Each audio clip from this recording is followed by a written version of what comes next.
The opening scene features an app developer, George Addo, who wakes up next to his fiancée Sarah on July 1st. It's a big day for George as he's presenting his revolutionary new app, Hazard Lights, to a bank for a loan. As he gets ready for the same, the news shows a potentially deadly viral outbreak in the entire nation. On his way to the bank, he bumps into a random stranger, but doesn't pay much attention to this. Despite his nervousness, George manages to get the loan approved, which means that he can now snag a patent for his app. That evening, he takes Sarah out for dinner to celebrate this joyous occasion. Upon returning back home, she reveals more big news. She's pregnant, adding more happiness to George's life. Happiness and crippling anxiety. As time fast forwards, the two of them happily marry each other. However, these happy moments are overshadowed by a deadly virus called MERS-22 that seems to be spreading throughout the country, taking countless innocent lives. As a result of this, we see people start wearing face masks, adopting extreme precautions. COVID PTSD kicking in hot. The hospital is full of patients, each coughing uncontrollably. As a few months pass by, George and Sarah also begin to cough, showing some symptoms of the virus. At one point in time, George suddenly wakes up back on July 1st, his presentation day. This leaves him perplexed as he wonders about how he's already gone through this day. The whole sequence of events plays out just like before, including a guy bumping into him out in the street. Next, he goes for his presentation, but he fumbles his loan meeting due to his current confusing state. Later, at home, he tries to explain to his wife about how he's reliving all of these moments. However, she doesn't understand anything and instead believes that something is wrong with him. In order to confirm his suspicion, George asks her to take a pregnancy test, but she refuses, saying that it's not the right time to have a child. That's not how pregnancy works, honey. In the later days, George learns about the spreading MERS-22, so he goes full-on survivalist mode, donning a hazmat suit and gathering supplies. Seeing his strange actions, Sarah becomes so upset that she decides to stay with her family for a while. As she walks away, George follows her outside in an attempt to stop her, but she leaves, suggesting that he see a therapist. Just then, George is approached by a woman named Archie, who claims to have all the answers he's seeking for. "I don't need Archie right now," says George. "I need Jugs, Ed." She then hands him a card with an address, asking him to meet her if he experiences such a time jump again. Just as Archie said, the time jumps back, and George once again wakes up on the 1st of July. Finding his wife beside him fills him with joy, leading him to express his happiness through a kiss. In the aftermath, George heads straight to the said address, where he meets Archie. She finally discloses that he is a mutant considerably less cool than Wolverine, who possesses a special ability to jump through time. As they converse, Archie introduces herself as a member of the Lazarus Project, or TLP, a top-secret multinational organization that is dedicated to preventing and undoing mass extinction events via diplomatic, scientific, or militaristic means. According to her, they have prevented the end of the world in multiple timelines through time travel. She also explains that they can only jump back to the 1st of July, as this serves as a sort of checkpoint. Turns out that humans are regularly exposed to time jumps, but are unable to recognize them. George is one of the very few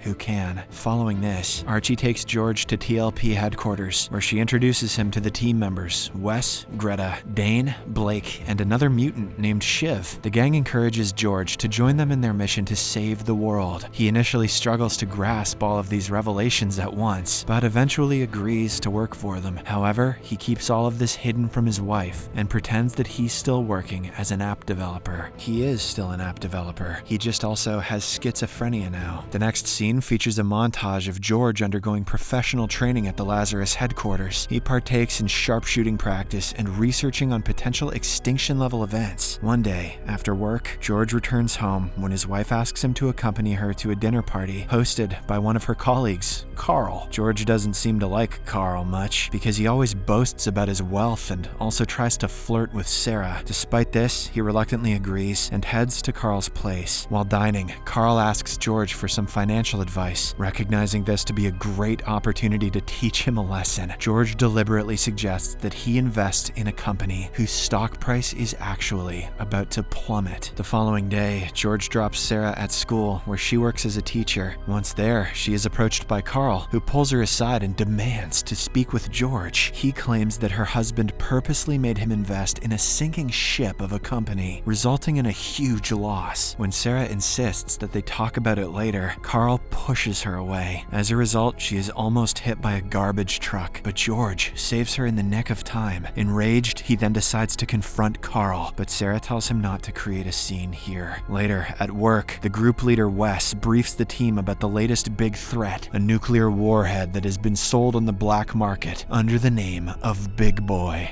False alarm, sir. It's actually a dildo. Wes asserts that the threat stems from a former member, Denny Rebrov, whose name is now on almost every terror watch list. In order to apprehend this man, the project team, including George, immediately boards a plane and flies off to Paris. Upon arriving at the predetermined location, George stays inside the van with Dane, while the rest of the armed crew members storm into an abandoned building where Denis is suspected to be hiding. Shortly after their entry, Denis guns down all TLP agents, one after another, before escaping via motorbike like a freaking badass. Seeing this, Dane and George begin chasing him down the streets of Paris until he crashes from his bike. Not badass. The two agents then step out to apprehend him, but the latter instantly shoots Dane down. George hurriedly takes cover and waits for the local police to arrive on the scene, but before they can capture him, Denis detonates the nuclear bomb, setting the entire city ablaze. It wasn't a dildo after all. In the next scene, George wakes up on July 1st again. Shortly after, he receives a call from Archie, who informs him that they'll be repeating the mission. Like before, George walks Sarah to school, but this time, he doesn't notice the approaching garbage truck. This causes a severe accident, leaving him devastated. A short while later, an ambulance arrives, and Sarah is rushed to the hospital. After an immediate surgery, she is placed in a wardroom, still unconscious. George inquires about her condition, and the doctor explains it's too early to say whether she'll even wake up. As he goes to check on his wife, he's suddenly inundated with fragments of memories from the year 2018 when he first met her. The flashbacks show George, who was at a party, and his friend told him about a beautiful Sarah, urging him to find her. Following this, he started to approach women in the party. Are you Sarah? Are you Sarah? You freaking Sarah? But he struggled to find her. After a while, Sarah was dancing to her favorite song when George changed it. As a result of this, she approached him, and the two started their conversation. They seemed to be getting along very well, but unfortunately, the fire alarm blared, forcing everyone out of the building. This commotion caused them to part ways without even exchanging their phone numbers. In the same year, in Russia, Archie can be seen on a rooftop with her partner Ross. The two watch as missiles fire overhead that signal the beginning of the Third World War. Realizing the threat, they promise to do everything they can to stop the war. They first meet General Kassan to discuss the missile strikes in his country, but he doesn't seem to care much. As a result, TLP decides to take matters into their own hands and continues with their attempts to stop the attacks. Back in the present, TLP dispatches a full squad of armed forces to the same abandoned building in Paris to apprehend Denis. Since it's a foolproof plan this time, Denis is captured and brought to TLP headquarters. Later, upon learning about Sarah's tragic accident, Archie visits George at the hospital. George proposes reversing time to prevent her accident, but she declines, stating that Denis' capture is a crucial part of this timeline. Moreover, she rattles off statistics regarding how babies are born every second and how catastrophic it can be if they start meddling with time for personal reasons. The following night, George exits the hospital and stumbles upon Shiv, who asks if he wants to take revenge on Carl for what he did to his wife. In response, George says that he doesn't want to beat Carl. He wants the incident to be undone. Changing the subject matter, the two of them decide to interrogate Denis, who is currently locked in a cell at TLP's headquarters. They question him about the other thermonuclear devices, but he refuses to know anything about it. He instead criticizes the Lazarus Project's action, claiming that they torture people for information. He further asserts that the world should have ended many years ago, but TLP continues to alter the natural occurrences. He finally admits that he's against all of this because he believes that they can't hold back the inevitable forever. Back in the year 2018, TLP persisted in their efforts to stop the impending World War, repeatedly traveling back in time whenever their attempts failed. As a consequence, George and Sarah's encounter also changed in each timeline. In one specific timeline, Ross and Archie devised a big plan to thwart the war by assassinating General Kassan. Acting on this plan, they tracked the general to a restaurant, and Ross entered inside with a bomb in his hand, while Archie waited outside. Unfortunately, a guard spotted Ross and shot him down, but not before he activated the bomb. Archie was distraught to witness this, but before she could react, the bomb detonated, eliminating everyone inside the restaurant. In the aftermath, Archie called Wes with a crying voice, pleading to turn back the clock to resurrect Ross. In response, Wes offered her sympathies, but told her it's not right to do so because the mission was successful, and it was Ross's dumbass idea to walk around with a bomb. In the present, George gets a call from the hospital, summoning him urgently. Upon arrival, the doctor delivers the heartbreaking news of his wife's death. Overwhelmed with grief, George embraces her body and cries his heart out. He then goes to Denis and expresses his wish to bring his wife back. The scene shifts to the year 2017, focusing on a TLP agent, Janet. She can be seen in a bathroom stall taking a pregnancy test. Upon confirming the results, she walks out and silently nods towards Denis, who is revealed to be the child's father. In the next scene, he takes Janet to the hospital for an ultrasound, from which they discover that they're having a baby boy. One day, Denis drives Janet to the doctor after she experiences some bleeding. After going through a checkup, the couple is relieved to hear that their baby is completely healthy. Following this, they return back to TLP headquarters and watch Shiv on the monitor carrying out a mission. Shiv successfully guns down the target, bringing great joy to the team. The scene then fast forwards to 2 weeks before the checkpoint when Janet gives birth to her baby. Afterwards, Shiv comes to visit Denis at the hospital with the bad news that they took out the wrong target because their antagonist had planted a decoy. Hearing this, Denis orders him to find the real person and execute him right away so that they won't have to restart time. Hours away from the checkpoint and knowing their second attempt also failed, Janet and Denis head into TLP's headquarters with their son in tow. They're clearly devastated because restarting time means losing their baby forever. The two plead with Wes not to do so, but the latter is resolute in her decision. Shiv watches tearfully while the couple cradle their baby in despair. Shortly after, Janet wakes up on the 1st of July, 2017, with no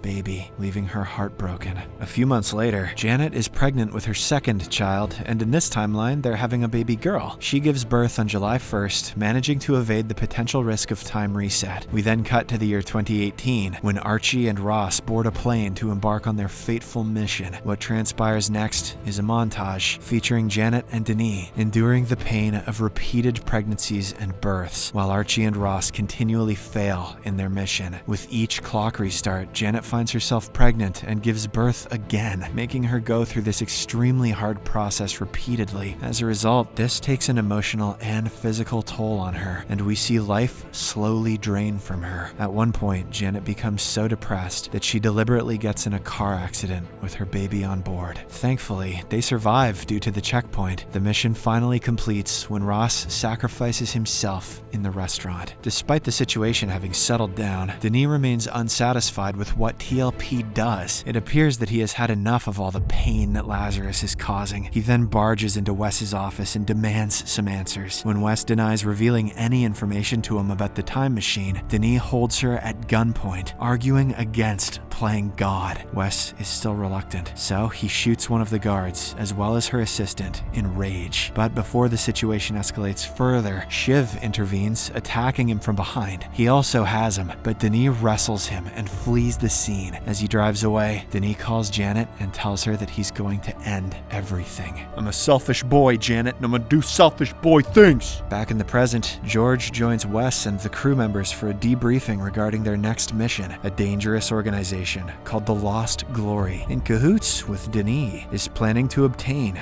the Big Boy. The crew speculates that the nuclear warhead is in Prague, Czech Republic, so they must head there to detain the group. After the info dump from Wes, this, George goes to talk to Archie, requesting her to take him along in the mission. However, the latter doesn't believe that he's ready to return to the field after losing his wife recently. Later on, George goes back to see Denis, who tells him that Big Boy is his opportunity to restart time. That's how good it is. Denis then asks him to go to Barcelona to meet one of his contacts, who will help him. He also instructs him to drop a message on the Lost Glory's YouTube page regarding TLP's intent, keeping them one step ahead. In the aftermath, George travels to Barcelona and eventually arrives at the address. There, he meets Denis' contact, who is none other than Janet. Upon learning that he's been sent by Denis, she agrees to help him set up a detonator for Big Boy. They then start conversing, sharing everything about their tragic pasts. The next morning, George wakes up on the couch only to learn that Janet has already left the apartment. However, she seems to have left a gift, a detonator,